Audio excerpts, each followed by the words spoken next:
Okay, greetings. Good morning. I'm Elon Dancy, and I have the pleasure of serving as the Executive Director of the Center for Urban Education and the Helen S. Faison Professor in Urban Education. We gather today for a culminating installment to learn through public talk in memorial of Bell Hooks, a towering intellectual, Black feminist scholar, exquisite cultural theorist, and activist who passed away earlier this year. Today's public talk ends a series of special study groups hosted by the Center for Urban Education to learn from the gifts Bell Hooks left us in mounds of books, essays, poetry, film, and more since her passing. When we knew we wanted to honor the memory and work of Bell Hooks in this way, we knew we wished for Dr. Beverly Guy-Sheftall for our public talk. Not only is she a definitive scholar in Black studies and women's studies, she was a dear friend of Bell Hooks. On a personal note, her books, Words of Fire, an anthology of African American feminist thought, and Traps, African American Men on Gender and Sexuality, were cornerstone texts when I was writing my dissertation on undergraduate Black men's masculinity. My book did the same inquiry and my on the topic. Thank you, guys, Dr. Gashep. Thank you. Her book, Traps, with Rudolph Byrd is the first anthology of writings by 19th and 20th century Black men on the overlapping categories of race, gender, and sexuality. So this was urgent reading and still is. So I want to take this time to thank you for your work over these decades. Mine would not be possible without it. Our visiting scholar, Dr. Beverly Guy-Sheftall, is founding director of the Women's Research and Resource Center and Anna Julia Cooper Professor of Women's Studies at Spelman College. She is also adjunct professor at Emory University's Institute for Women's Studies, where she teaches graduate courses in their doctoral program. She has served as president of the National Women's Studies Association as well. At the age of 16, Dr. Guy-Sheftall entered Spelman College, where she majored in English and minored in secondary education. After graduation with honors, she attended Wellesley College for a fifth year of studying English. After a year at Wellesley, she entered Atlanta University to pursue a master's degree, also in English. A year later, Dr. Guy Sheftall began her first teaching job in the Department of English at Alabama State University in Montgomery, Alabama. In 1971, she returned to her alma mater, Spelman College, and joined the English department. Dr. Guy Sheftall has published a number of texts within African American and women's studies, which include the first anthology on Black women's literature, Sturdy Black Bridges, Visions of Black Women in Literature, which she co-edited with Roseanne Bell and Betty Parker Smith. Her dissertation, Daughters of Sorrow, Attitudes Toward Black Women, 1880 to 1920, Words of Fire, an anthology of African American feminist thought, an anthology she co-edited with Rudolph P. Byrd entitled Traps, African American Men on Gender and Sexuality, a co-authored monograph with Dr. Janetta Cole, Gender Talk, The Struggle for Equality in African American Communities, which was published by Random House in 2003. And there is still a deeper treasure chest of other books, essays, and commentaries. In 1983, she became founding editor of Sage, a scholarly journal on Black women, which was devoted exclusively to the experiences of women of African descent and published from 1983 to 1996. Dr. Guy Sheftall is the recipient of numerous fellowships and awards, among them a National Kellogg Fellowship, a Woodrow Wilson Fellowship for Dissertations in Women's Studies, and Spelman's Presidential Faculty Award for Outstanding Scholarship. She has been involved with the National Women's Studies movement since its inception and provided leadership for the establishment of the first women's studies major at a historically Black college. Beyond the academy, she has been involved in a number of advocacy organizations, which include the National Black Women's Health Project, the National Council for Research on Women, and the National Coalition of 100 Black Women, on whose boards she has served. In her role as director of Spelman's Women's Center, she has been involved in the development of student activism around misogynist images of Black women in hip hop, as well as a broad range of social justice issues, including reproductive rights and violence against women. She teaches women's studies courses, including feminist theory and global Black feminisms, and we're grateful that in addition to her public talk, she will meet with graduate students later today for mentoring dialogue and engagement. Our associate director, Dr. Richard Benson, joins her in this morning's public talk.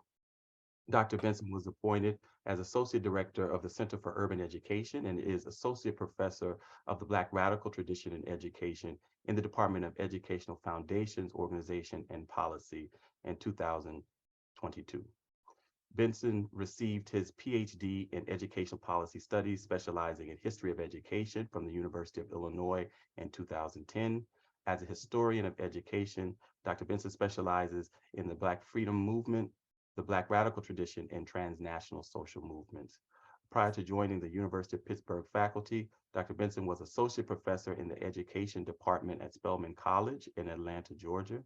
He has received several grants, fellowships, and awards, including the 2019-2020 Robert A. Corrigan Visiting Professor in Social Justice at San Francisco State University College of Ethnic Studies, and the W.E.B. Du Bois Visiting Scholars Fellowship at the University of Massachusetts Amherst. He is the award-winning author of Fighting for Our Place in the Sun, Malcolm X and the Radicalization of the Black Student Movement, 1960 to 1973, which is a text that examines the linkages and intergenerational continuity of the Black freedom movement that evolved from the social pedagogy and political influences of Malcolm X.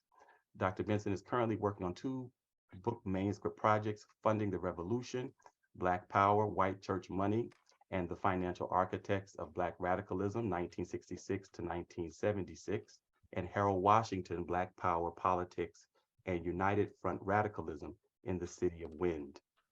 Oh, wow. Wow. Powerhouse Right.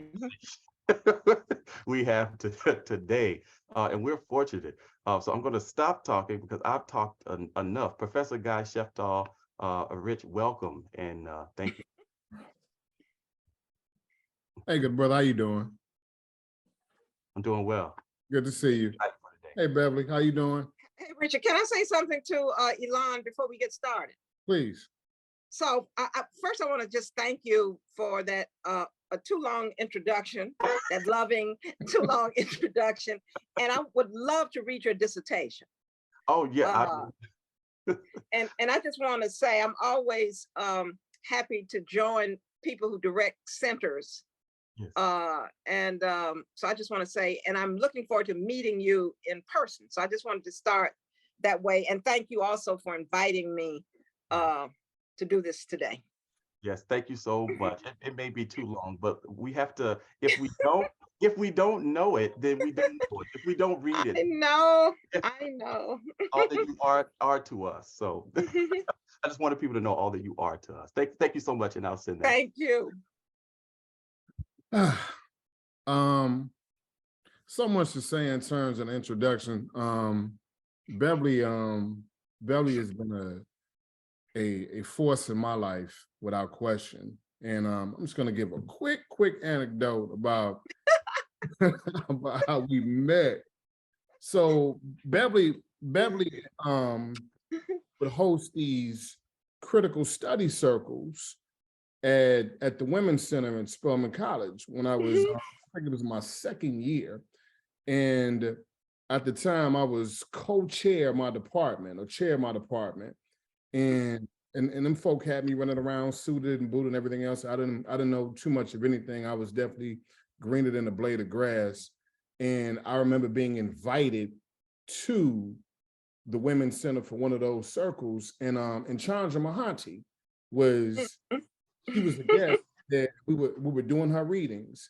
And I know that I was invited by someone else, but I wasn't necessarily invited by the center, so I didn't even understand if it was really my place to be there. And I remember just sitting across from Beverly, and Beverly didn't say two words to me, but she told me to pass a piece of paper. And I was like, well, let me make sure I pass this paper right, because I don't want to get kicked up out of here today.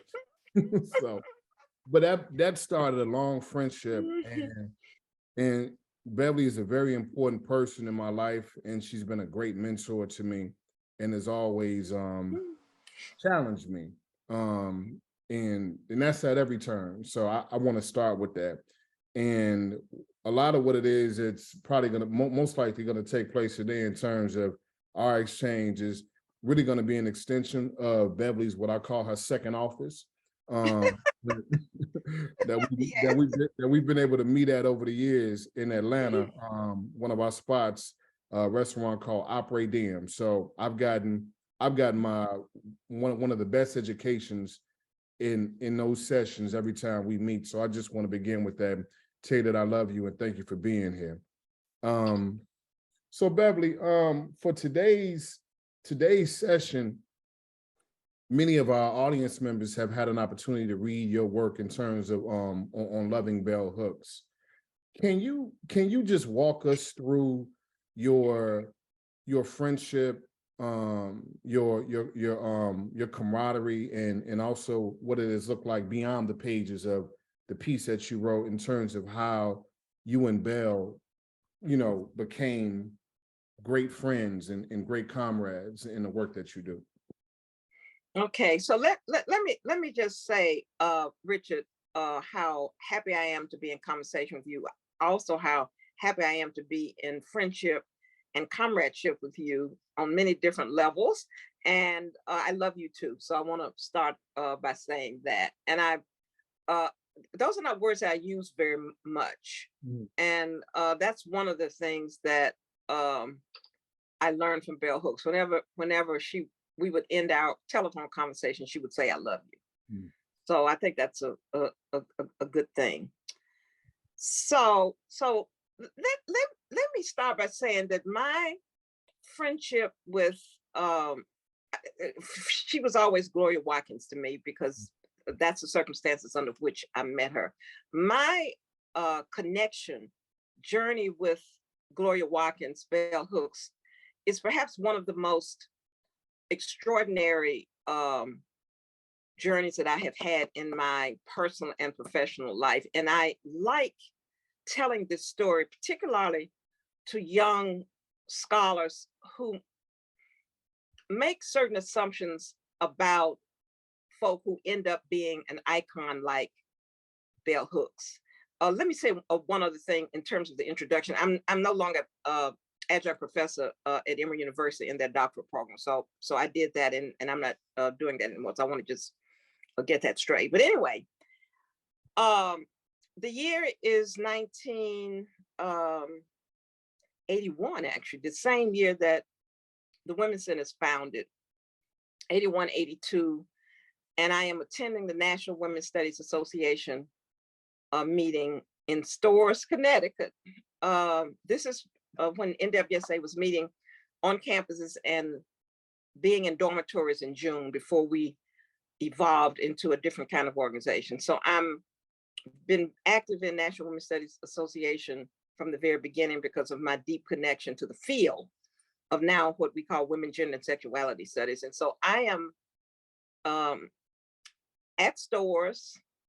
It happens to be a really important National Women's Studies Association. Audre Lorde is there. It's the first time that I meet Audre Lorde. And she's giving that now canonical essay on racism in the women's movement, racism in women's studies, racism in NWSA. And that essay, whose title I'm not remembering, of course, is in her collection, Sister Outsider. So Audre Lorde is there, Barbara Smith is there, Gloria Joseph, who ended up being Audre Lorde's partner at the end of her life, is there. And Gloria Watkins is there, but nobody knows Gloria Watkins. I am walking on the campus. Gloria Watkins is walking on the campus, and we literally bump into each other on the campus. She is carrying flyers for her first book, Ain't I a Woman, Black Women and Feminism, promoting her first book.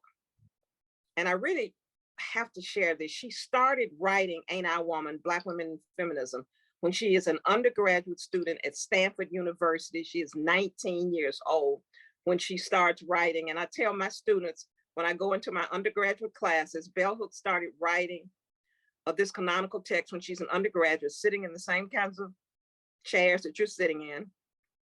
It took her 10 years to finish it, 1981, 71 to 81. So she's walking around promoting her book, and she has no dormitory room.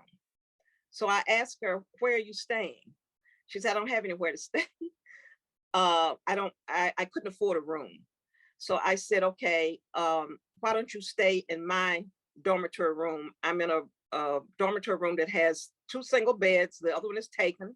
So I said, you can have my bed, my dormitory bed, and I will sleep on the floor. And so Bell Hooks came to my room that night, and she and I literally talked all night that night.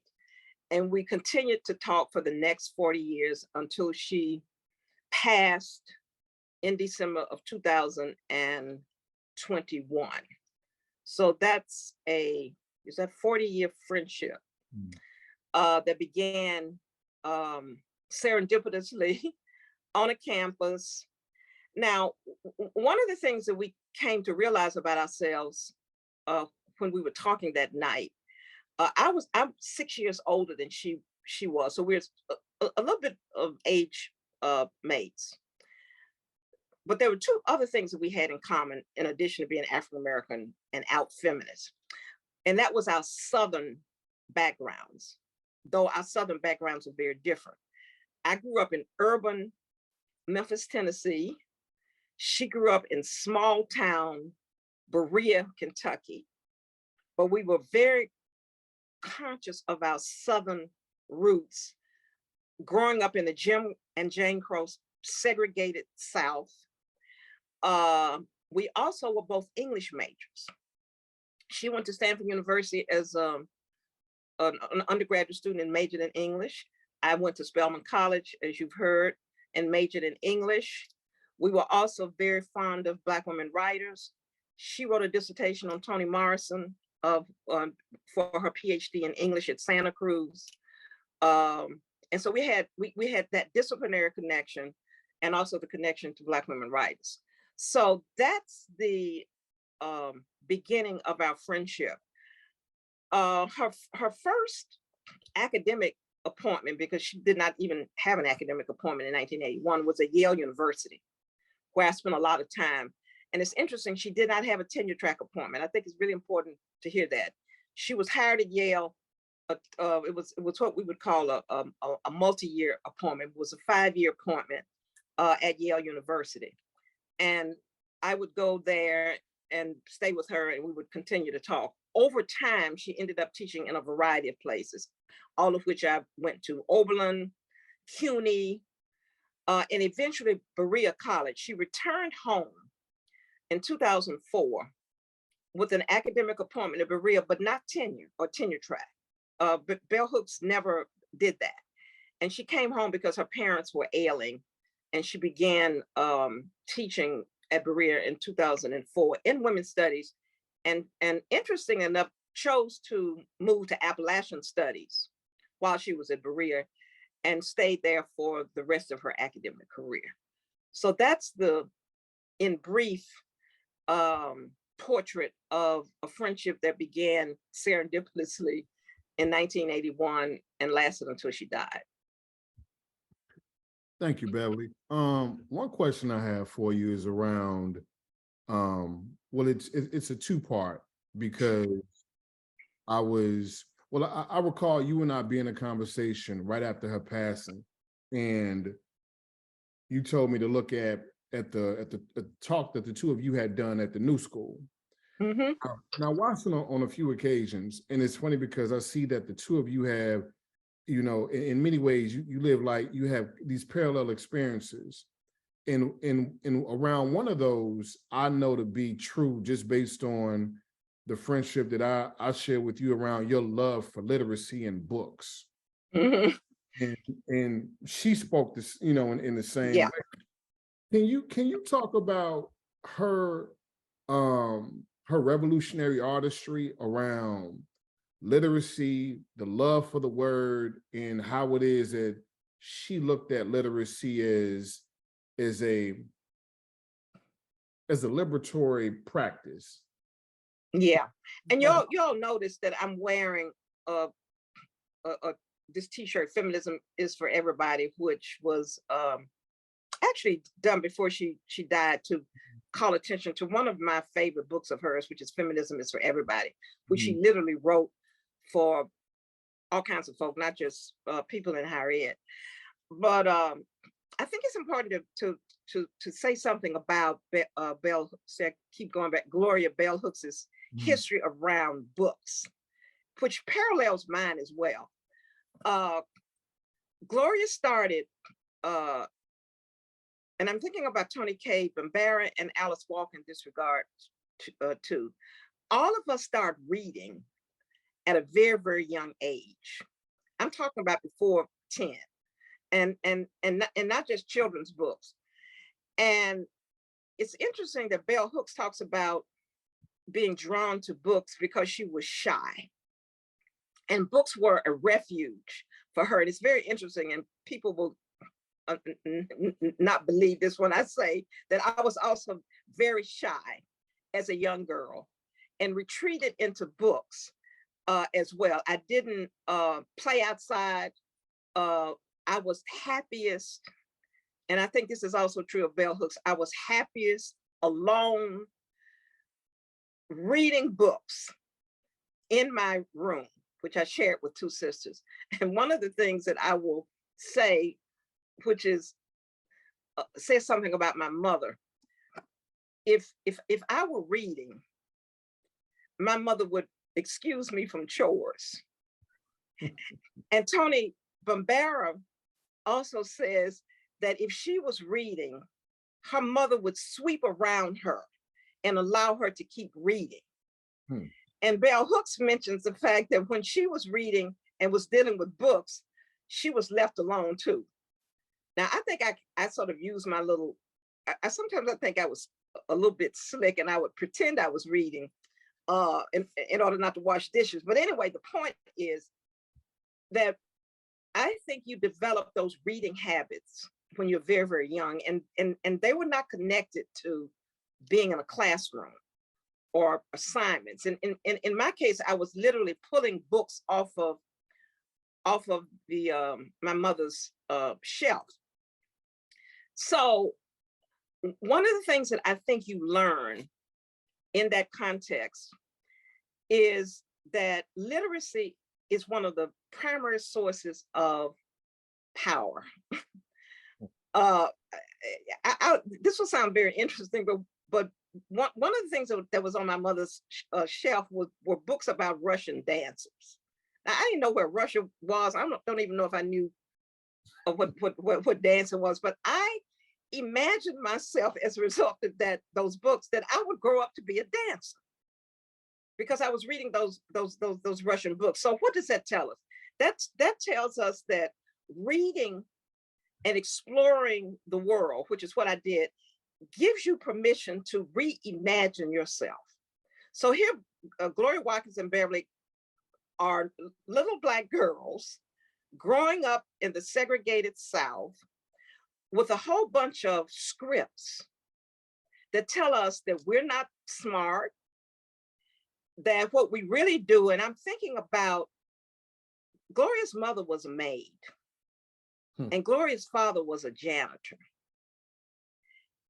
I had a very different class experience, and Bell Hooks would sometimes tease and call me bougie.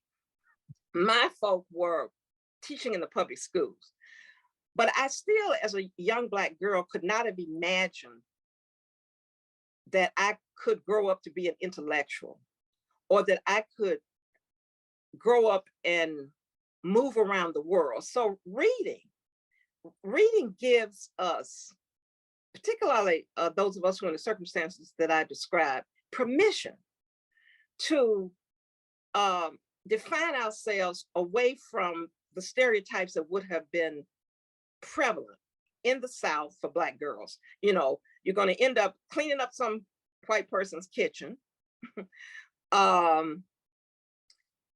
Maybe teaching in the elementary school, teaching kids, serving other people. Not reading books, and certainly not writing books. So literacy for Bell Hooks doesn't just mean the simplistic learning how to read and write. For her, literacy is one of the primary sources of empowerment and self-actualization, particularly if you are a Black girl with the kinds of messages about us growing up. And so what she understood and what I understood was that knowledge is what would enable us to say no loudly to all of the ways in which we've been constructed. And I want to say one other thing about Bell Hooks, which I share with my students. Bell Hooks read about 3 books every day until she became ill. She was a constant reader in addition to writing, and her reading was capacious. And you heard all of the genres in which she engaged: poetry, memoir, theory, popular articles, and her reading was equally as broad. And so one of the things I think that you learn from that is that the broader your reading interests are, the more evolved you will become. And she was also a consumer, unlike me, of mystery novels. So she wasn't just reading, theoretical scholarly text. She was consuming books about films, books about art, self-help books. She consumed a lot of self-help books because she also understood, I think, the importance of us healing in many ways from childhood trauma, from white supremacy, from heteropatriarchy, and so forth. So when I think about Bell Hooks, one of the things that I constantly think about is asking her, what you're reading today? What you're reading this week? And in the last years of her life, because she knew I was a serious magazine addict, read a lot of magazines, she asked me if I would send her my magazines when I finished them.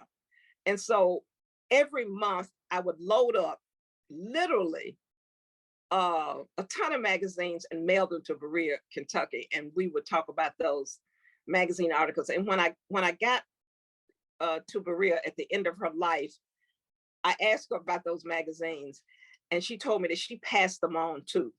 So Bell Hooks, Gloria Watkins, love of books, love of literacy, love of knowledge, which you can't get, I want to say, without reading. You just can't. I would say reading and living. And the reason I say living is because I'm thinking about this portion of a clip that I want to share with the audience. Oh, good. The two of you having a conversation. So before I play the clip, I want you to consider this question of Bell Hooks defining feminism, radical Black feminism, and how her ideations may have evolved, shifted, have been rethought over time. So I'm gonna foreground the clip with that. Okay. And I'll play the clip. So okay. Give me 1 second. And I'm glad you're bringing her into the space. Yeah.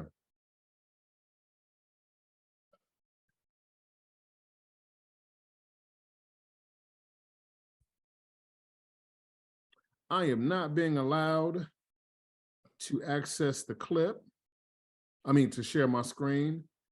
You need some tech help.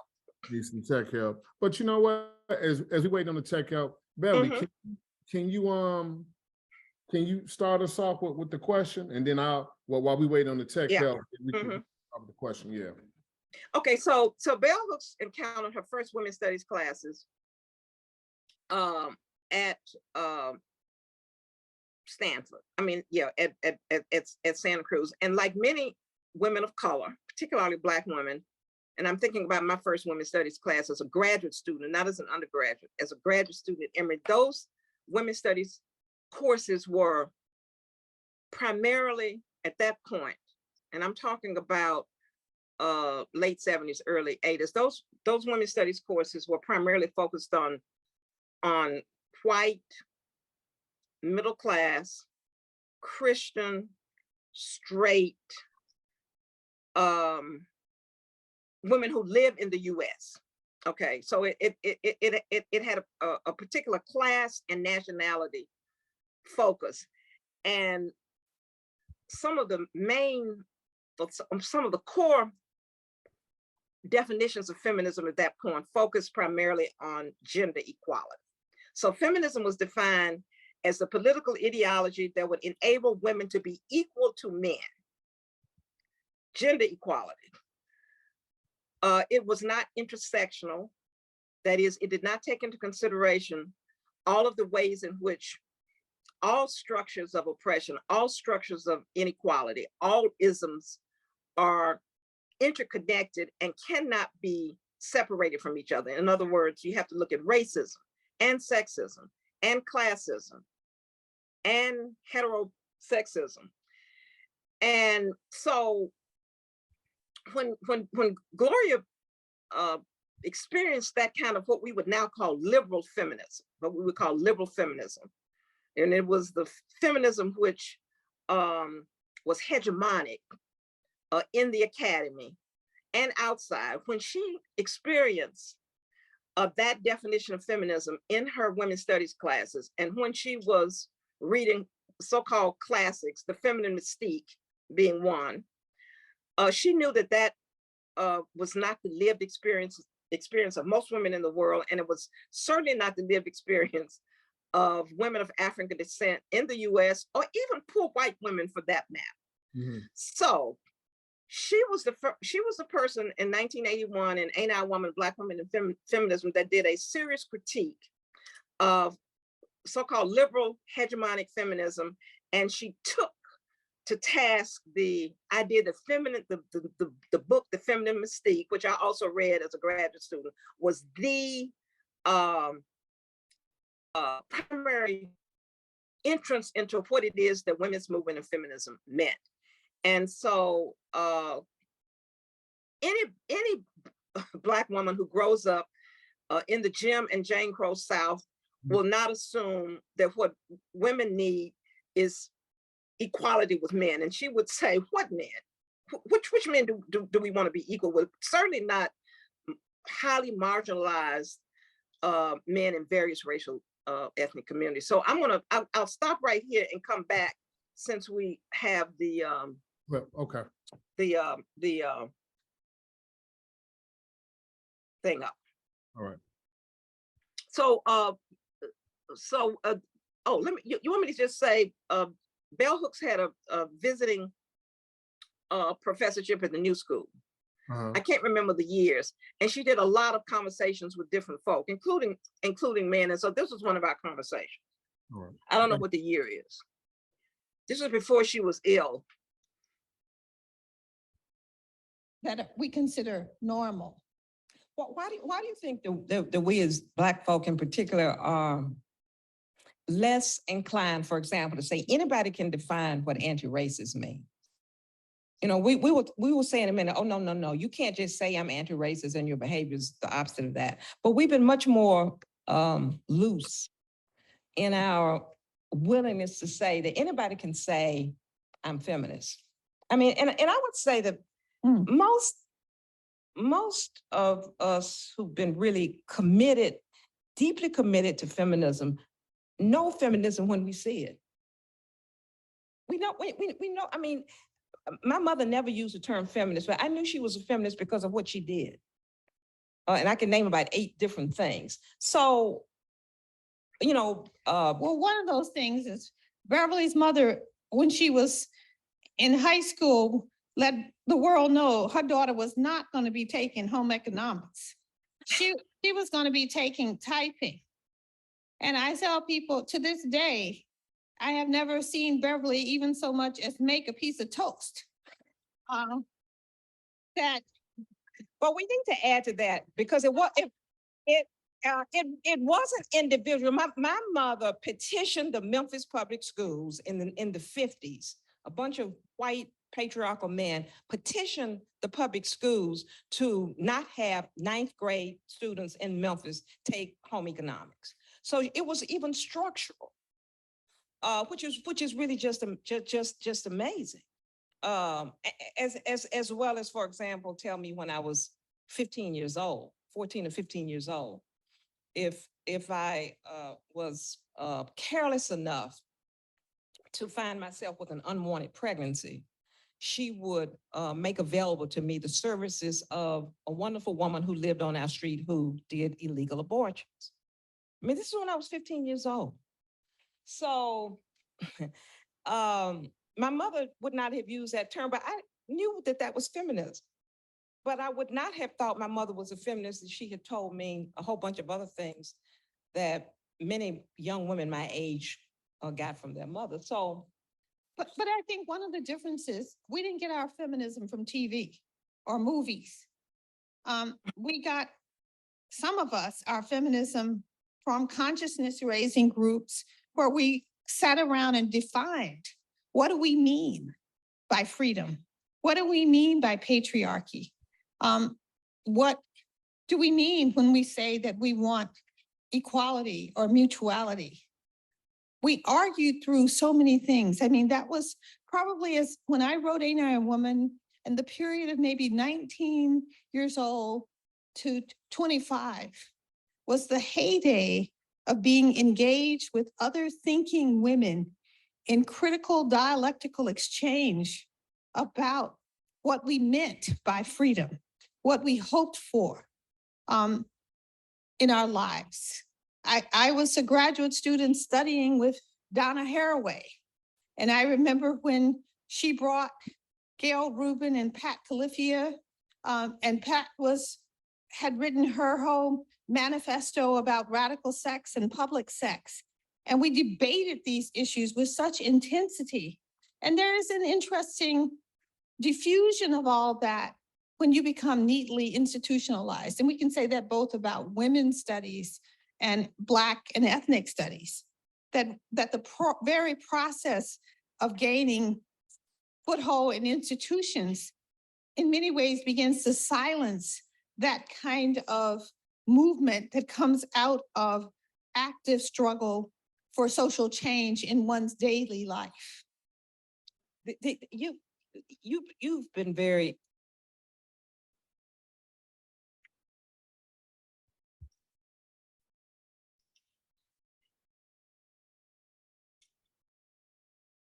Thank you for the clip.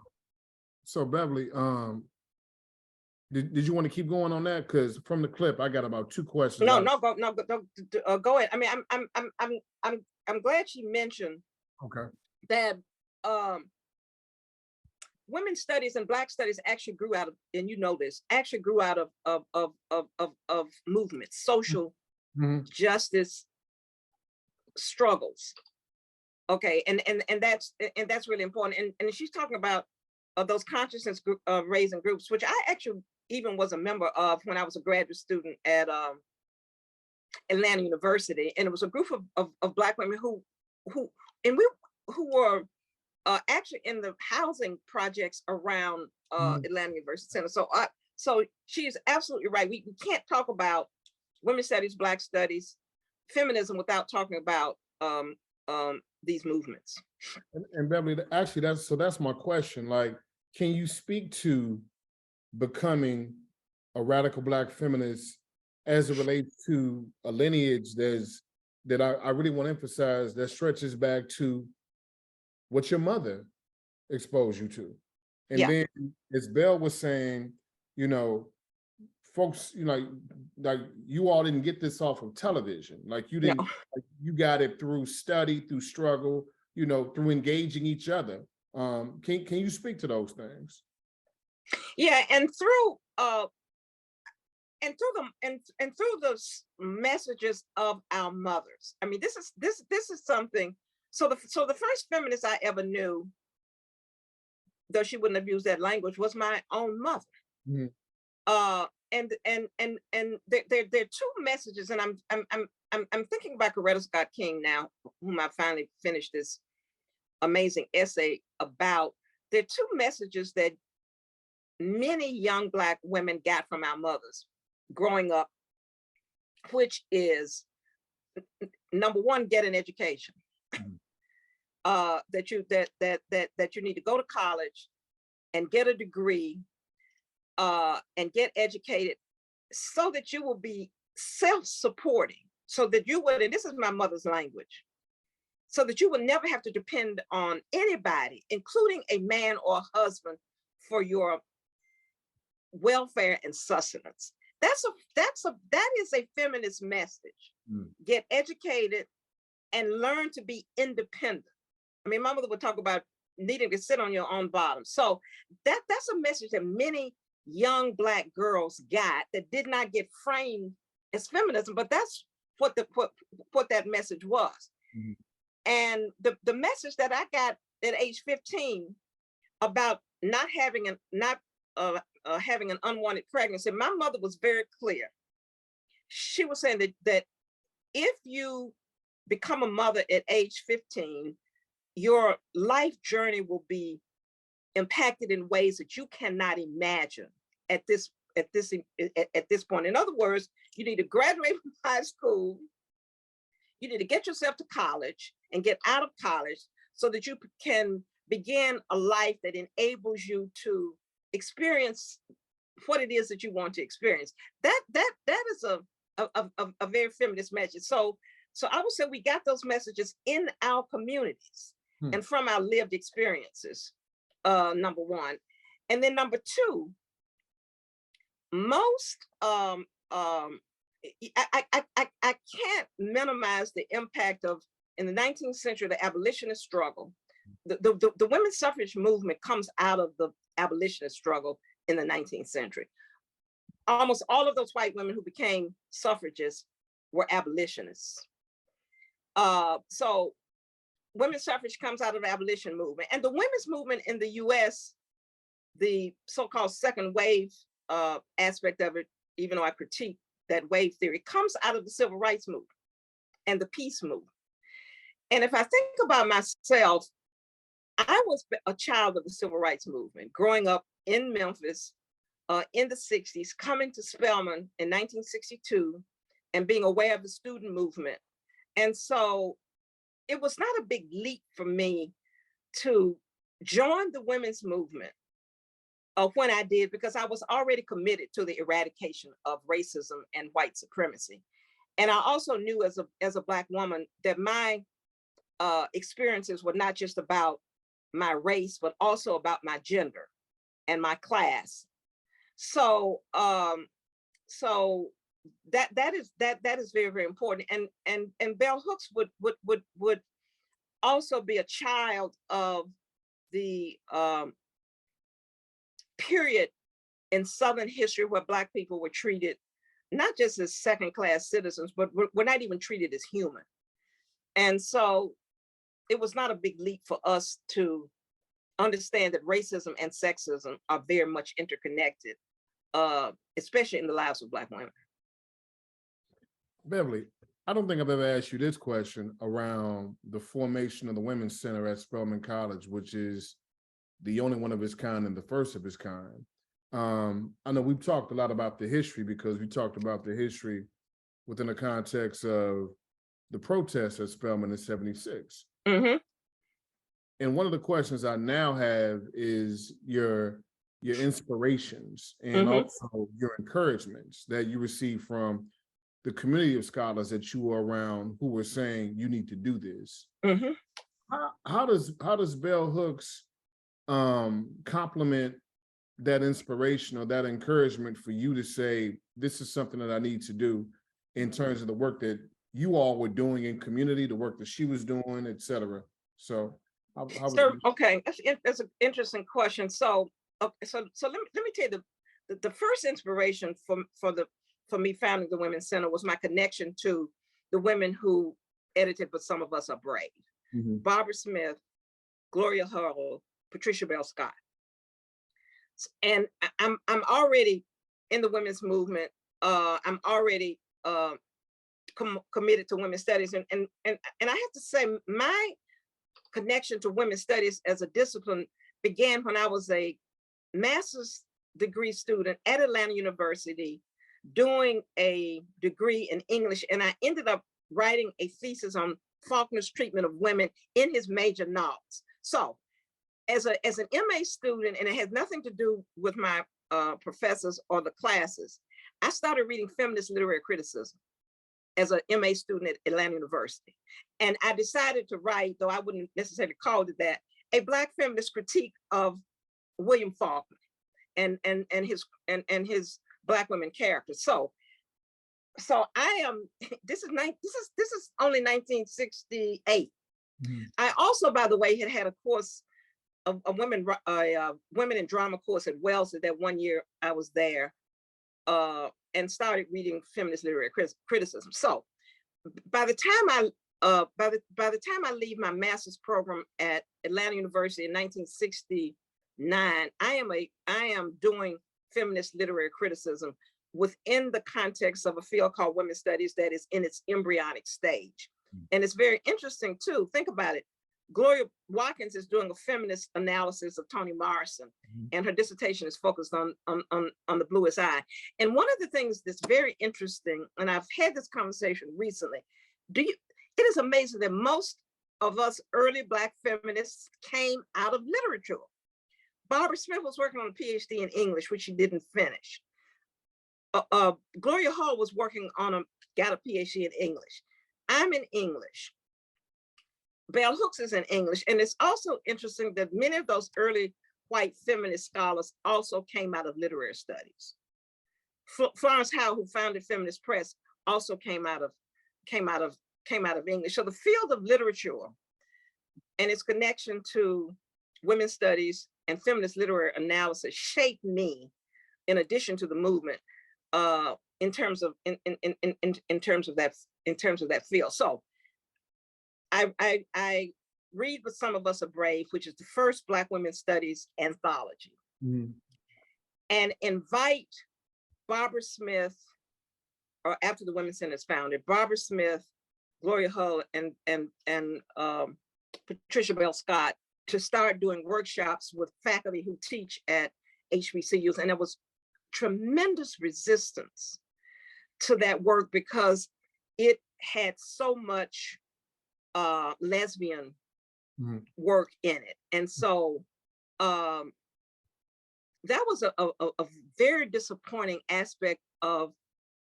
trying to do that work in the early 80s within contexts that had not been open to a critique of heteropatriarchy and an embrace of the fluidity of sexualities in the human experience. And so Bell Hooks was the first person that the Women's Center would invite to Spelman when we began in 1981. In 1981. So I meet her in 1981. The Women's Center is founded in 1981, and she was critical. Bell Hooks' work was critical to the ways in which we imagine radical Black feminism in the Women's Center. And she came, even though we didn't have honoraria, she had a tremendous impact on the students who would come. And I am just really happy that Bell Hooks was such an integral part of the early development of the Women's Center at Spelman and the evolution of it as a radical Black feminist space at Spelman. Thank you for that, Beverly. To those participants who have joined us, I just want to let you know for the next 25 or 30 minutes or so, I want to try to make this more inclusive and an organic experience. So whatever questions that you have, feel free to drop in the Q&A or the chats or the chat section, and I'll do my best to identify those and express those to Dr. Sheftall. One of the questions that I do have is from Dr. Leslie Nicole Gutierrez from Johnson C. Smith University. Beverly, she asks, as scholars, we have both public and private personas. What is something that is not commonly known about Bell Hooks that you feel that people do not discuss or emphasize enough about her work or her as a person? Oh, that's a really great question. Well, one of the things that I mentioned was her love of these mystery novels, you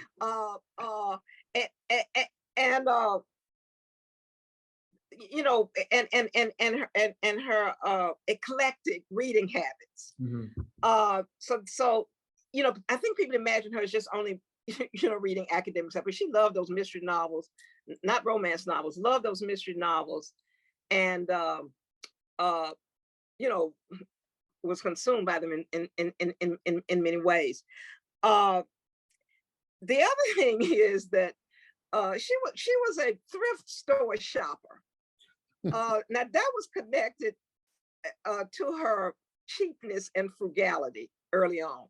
So I can't stand thrift stores. She would drag me to those thrift stores to buy stuff, and was as happy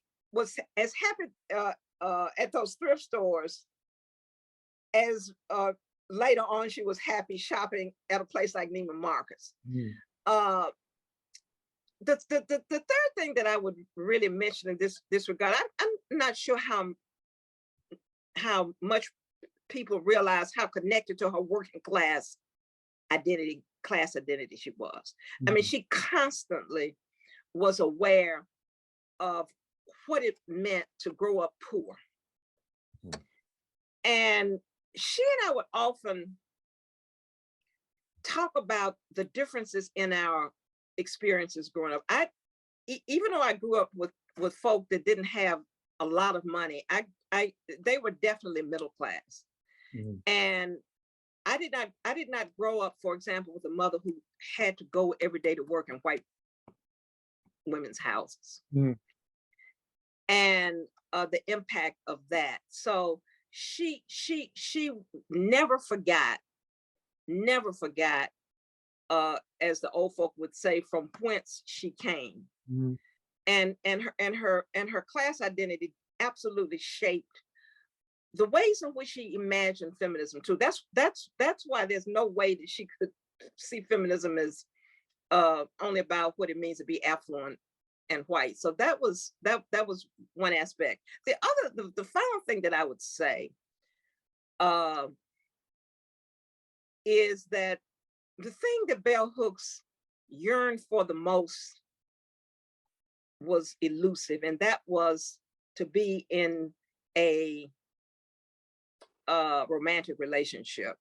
And I'll say to be in a heterosexual romantic relationship, companionship during her adult life, and that was elusive. And one of the questions that she would ask me on a regular basis, and I knew where this was coming from: "Are you lonely, Beverly?" And I would say, "No, I am not lonely." And she said, "I am." Really? And she would ask me, "Why aren't you lonely?" And I would answer her very honestly. First, I live in Atlanta. People are always in and out. I'm not in a tiny Berea, Kentucky. There's 1,000 things to do.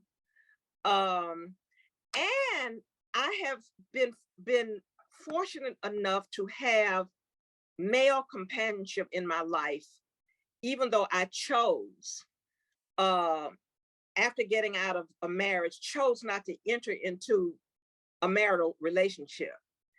And that was one of the things that eluded bell hooks, and that she really wanted to be in a healthy, romantic relationship. And that didn't happen. And she would talk about how much she would like that. Well, Beverly, given that, what would you say is probably one of the most revolutionary and impactful experiences that the two of you shared as close friends? Talking very candidly about every aspect of our lives. I mean, and it is not necessarily the case that one has that kind of intimacy within the context of a friendship. I mean, I have friends that don't know very much, for example, about my personal life. And there are things, by the way, there are things, by the way, that we don't always share with all of our friends, because sometimes there's a lot of there can be a lot of judgment. A lot of judgment within the context of what it means to be a woman in this culture. Lots of that. And so I we were able to be totally candid and totally honest um, um, with each other. And one of the things that I'll share, I talk about my experience with intimate partner violence in gender talk. Mhm. And while I was having that horrible experience, Gloria was visiting me in Atlanta, and the perpetrator, who happened to have been a professor at Spelman College, by the way, put my telephone number and address up in phone booths around the city of Atlanta, if you can imagine, which was very dangerous. And while we were at my house, she would notice that cars would drive by and they would pause, and then I would get these weird telephone calls. So one of these strangers called, and she said, "Who are you? And why are you calling this number?" And he said, "I saw her name and telephone number in this telephone booth." And she said, "Where is it?" And he told her. And Gloria and I went out at night with Windex and paper towels to erase my name from these telephone booths that we had been told about. And I think that experience bonded us in even more amazing ways. And rather than go into a deep depression, she said, "Girl, let's go. Get your paper towels and your Windex, and we're gonna deal with this shit." And so that's just one example of the nature of our friendship. Beverly, I got another one from Dr. Gutierrez. And again, I want to encourage those who are participating to please submit your questions.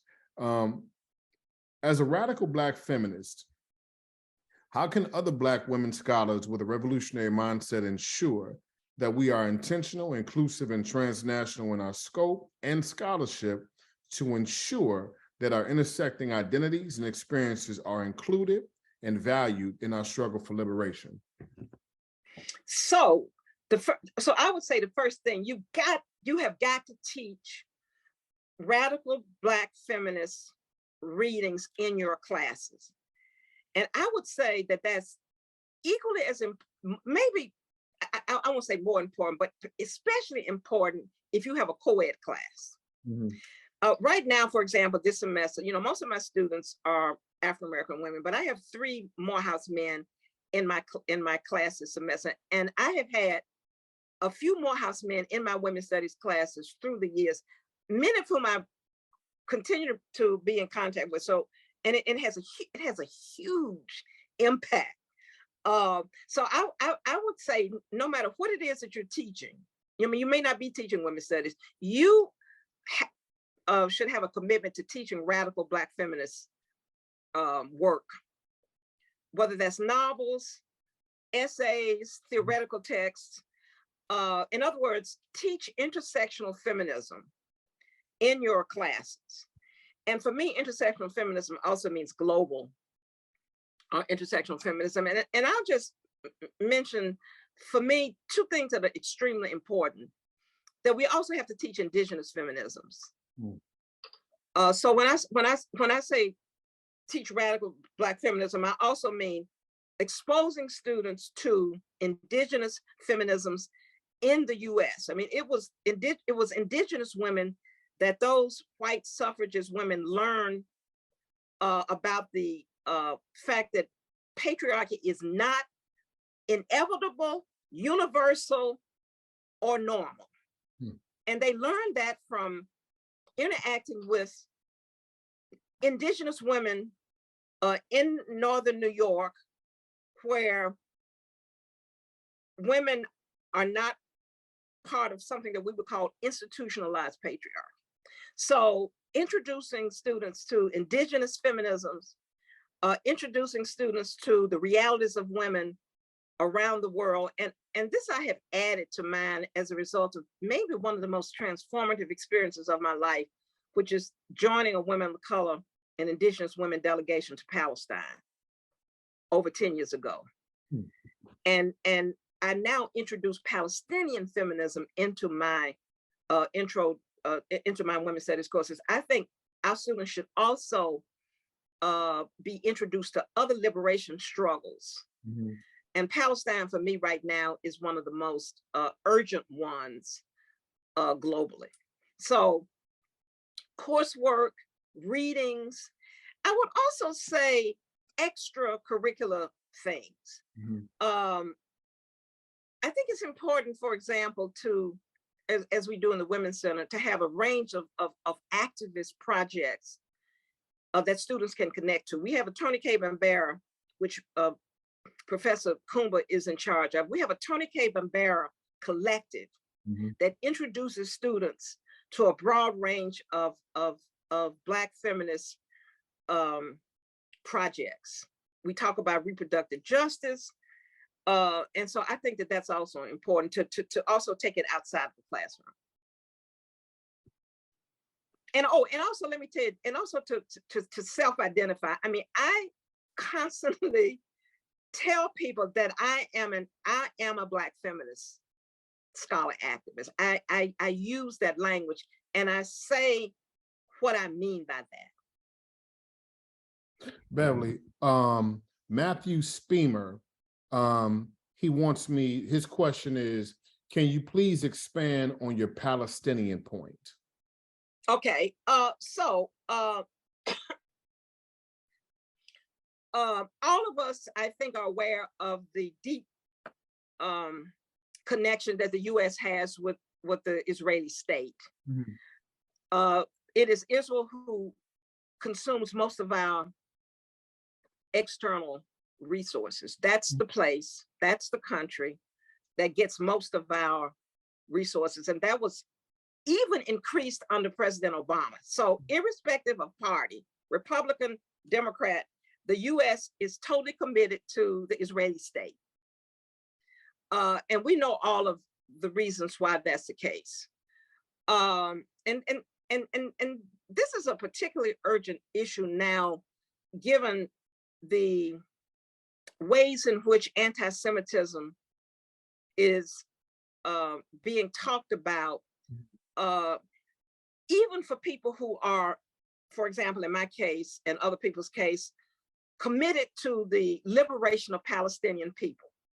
And that gets constructed as being anti-Semitic. So I think it's very, very important for us to understand what's happening in Israel as it relates to Palestinian people. And it's very, very important, I think, to look at feminist struggles around the world. And for me, feminist struggles in Palestine are very compelling because those struggles take place under enormous challenges. And so that's what I would say. And the situation right now with respect to Palestinians is so egregious that it's almost hard to talk about. But that situation is not in the public media. It's not in our newspapers, and you have to struggle to find it. So we have to talk about the situation of Palestinian people because of the oppression that they're experiencing with respect to Israel. And I would love to share with anybody who wants to the statement that we released when we came from Palestine, the 11 of us, which included, by the way, Angela Davis, released that Women of Color Solidarity statement that we wrote as feminists of color in our support for the liberation of Palestinians. I would love to have somebody put that in the chat room. It's easy to get on the internet. Beverly, if you can, if you send that to my okay, email, let me get my phone and send it while we're talking. Or Elon's email, then we'll disseminate that. Okay. All right. Oh, okay. I'll do it. Should I do it now or afterwards? You can do it after. Okay. All right. I'm gonna stay on. Okay. Dr. Erica Davila from Lewis University in Chicagoland area, she asks a question: how do we continue to bring bell hooks and other Black feminists into our classrooms without risking the sanitizing of their critical work, a la MLK or Rosa Parks' work, in a curriculum that usually does not do their work justice? So I would say it's much easier to do that with bell hooks, because you got 30, you've got 30 of her books. You got 30 books of bell hooks. And I would say it would be very hard to bring bell hooks into your classroom in a sanitized way. It would be very easy to do that with Rosa Parks or Coretta Scott King. For example, Coretta Scott King didn't leave. Most of Coretta Scott King's radical work is not known. Most of her radical work took place in speaking engagements, in speeches, particularly her LGBTQ work.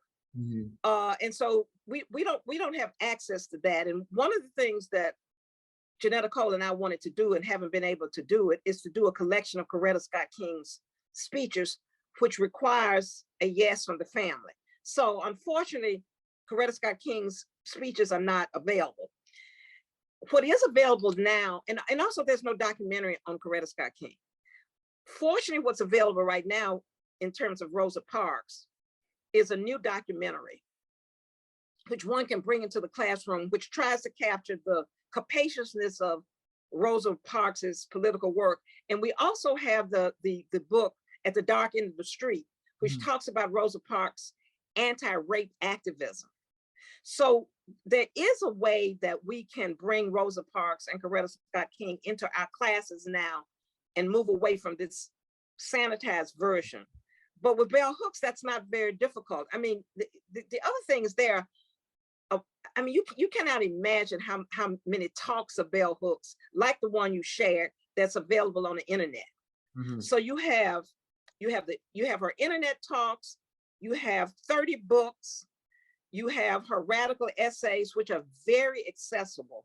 So and the other thing that I'm going to say is bell hooks appears in any introductory textbook. And I would say feminism is for everybody. One can bring into it. And fortunately, her books are still in print.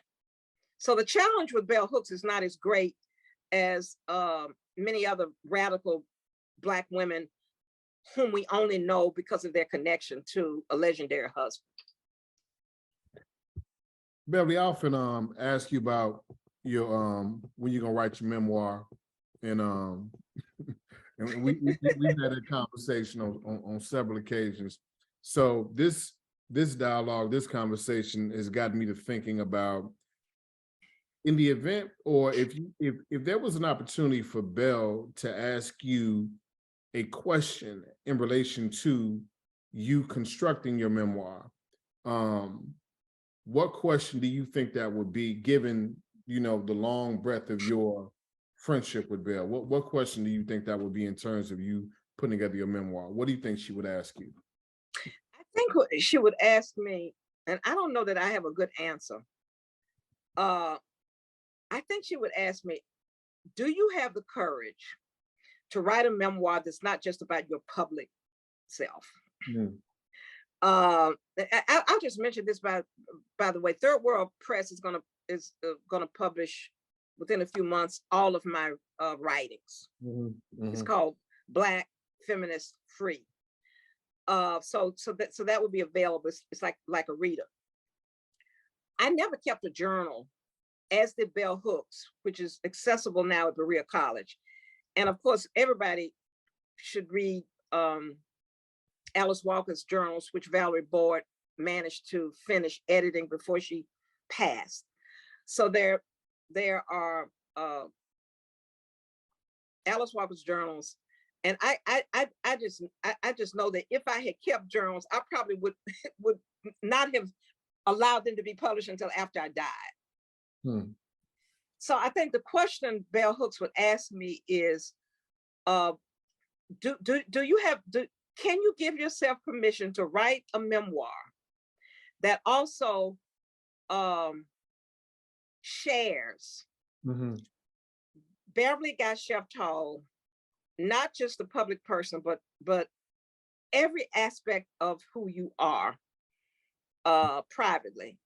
And I'll just give you one example of how challenging this is.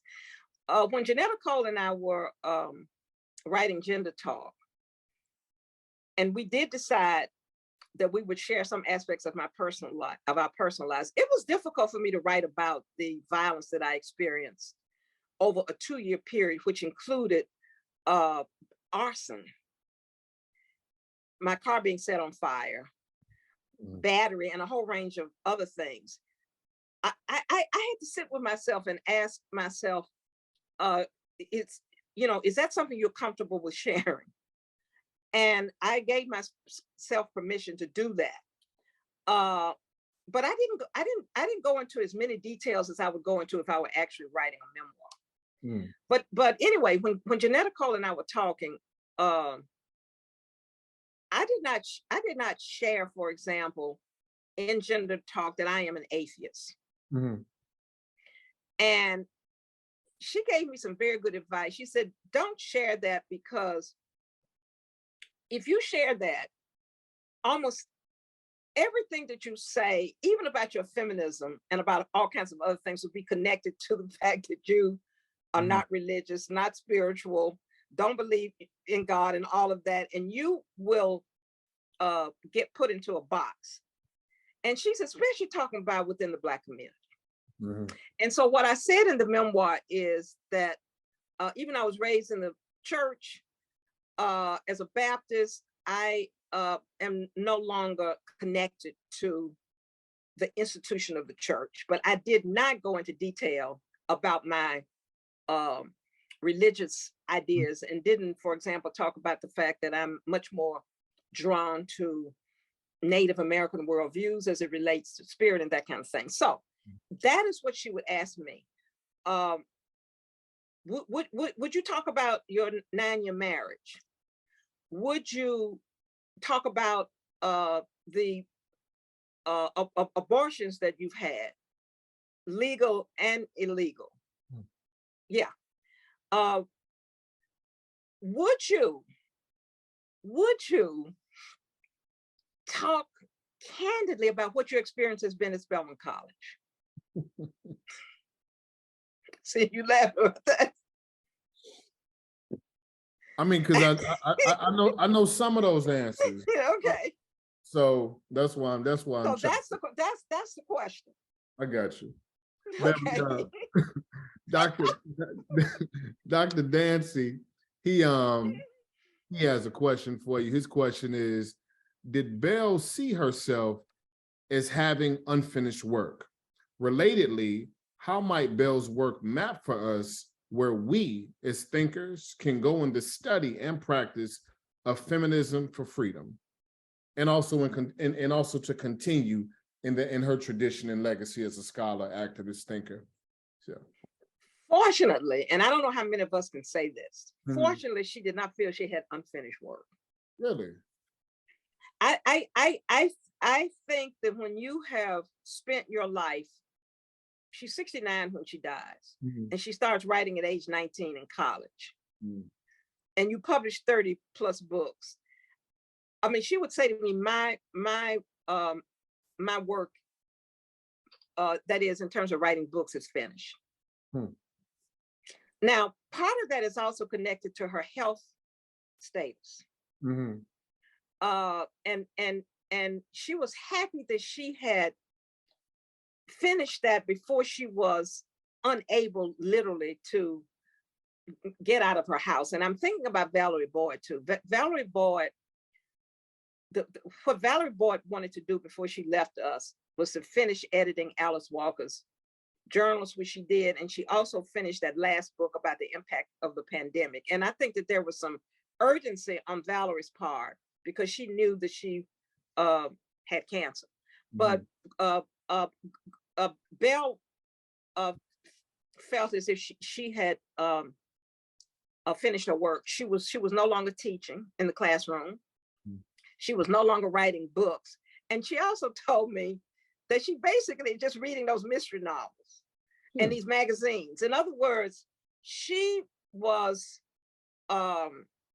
dealing primarily with life-threatening health conditions. Mm. And I think that consumes your life at the end. And you're just happy that you did what you came here to do in terms of reading and writing. And so most of what she was thinking about had to do with her health. And in between that, she reading those mystery novels and reading those magazines. But yeah, she felt like let me tell you what she worried about. Now, this was something else. She talked to me about this on a regular. She thought that her legacy would be forgotten. And she thought about people like Zora Neale Hurston. And she worried about the fact that somehow bell hooks would be forgotten. And she would be amazed, Richard, at the symposia and workshops and sessions like this that have taken place since she died. In fact, I don't know of any other so-called non-celebrity, who has been remembered publicly in the ways that she has been remembered over this past year. She would be stunned. She thought that she would. She thought literally that she would be forgotten. Okay, well, let's so keeping with that, and something that the two of you have spoken about in terms of feminism being tossed around with, without critique, without study, without read. What are your thoughts on what are your thoughts on that as being one aspect of folks saying, well, I'm a feminist, but they haven't studied, they haven't interrogated. You have that one. And then another thing that the two of you talked about, which is the reluctance of too many Black women to embrace radical Black feminist politics. What are your thoughts on those two things? Okay, so we spent an inordinate amount of time talking about the reluctance, and she's written about it, reluctance of Black women to embrace the term feminism, but maybe even worse than that, to embrace its radical discourse. So for her, that's anti-capitalist, anti-imperialist, anti-heterosexual. In other words, for her, feminism is not a lightweight lifestyle. And she talked about that.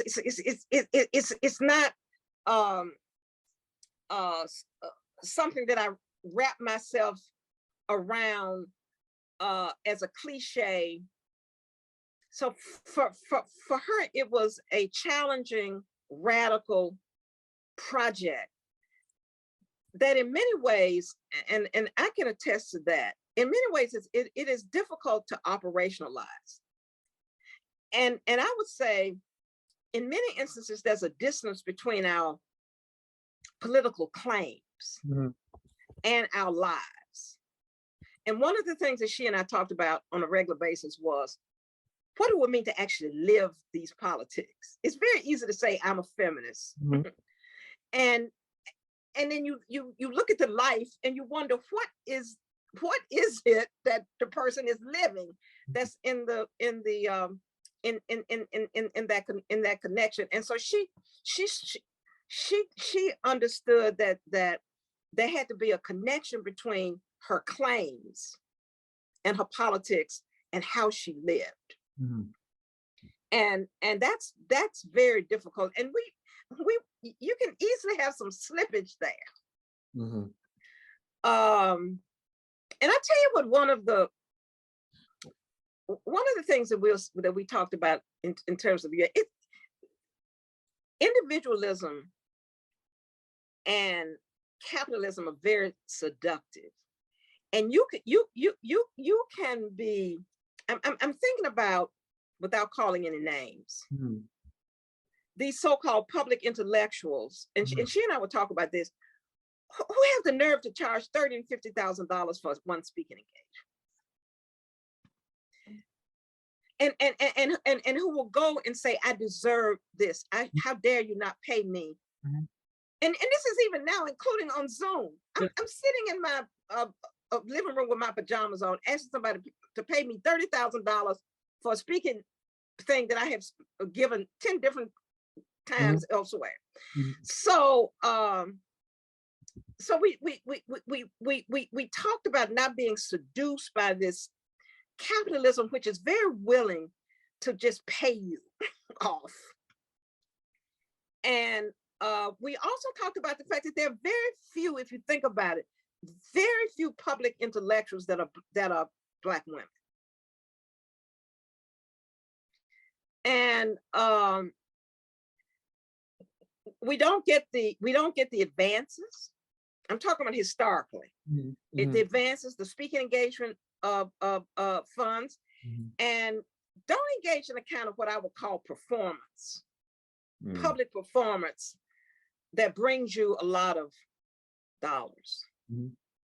So that was something that we talked about a lot. Is how easy it is to get caught up into desire for money as a so-called public intellectual, and how one has to avoid that. That was not, and there was a second part of your question. Second part of the question. I like these are hearts going up. Yeah. Second part of the question from Dr. Dancy was, so you answered the question about having unfinished work. How might Bell's work map for us where we as thinkers can go in study, practice, in study and practice of feminism for freedom and continuing her legacy? So. Yeah, and I think I mean one of the things that is surprising to me. All About Love is her most is the book that has sold the most. And also, which I don't agree with, it's also it's also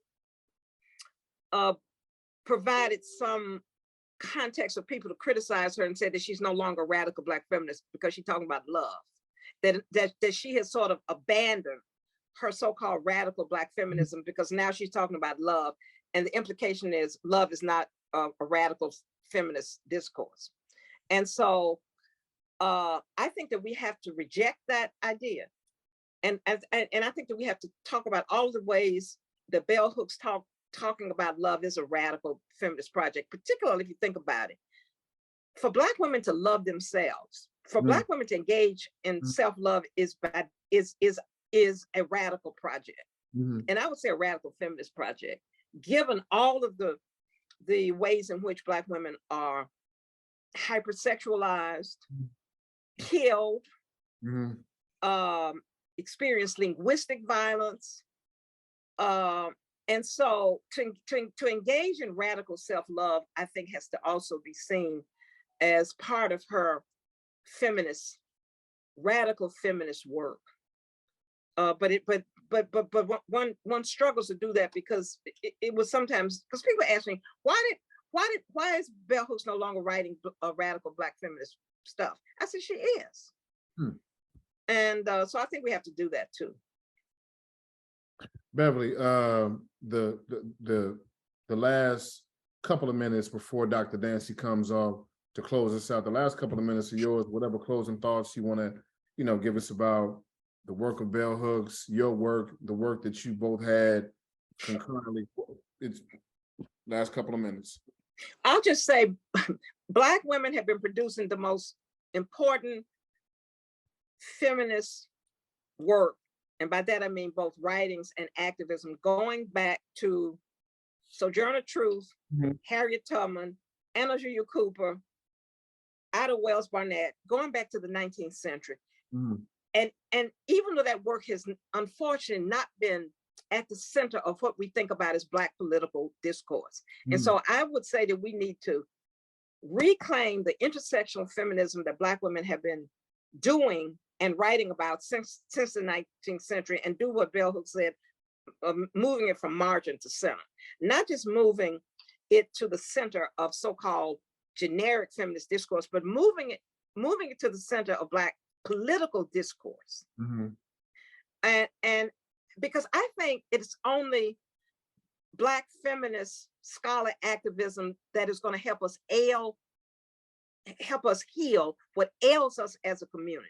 And that is an engagement with the broad range of isms that harm us as Black people.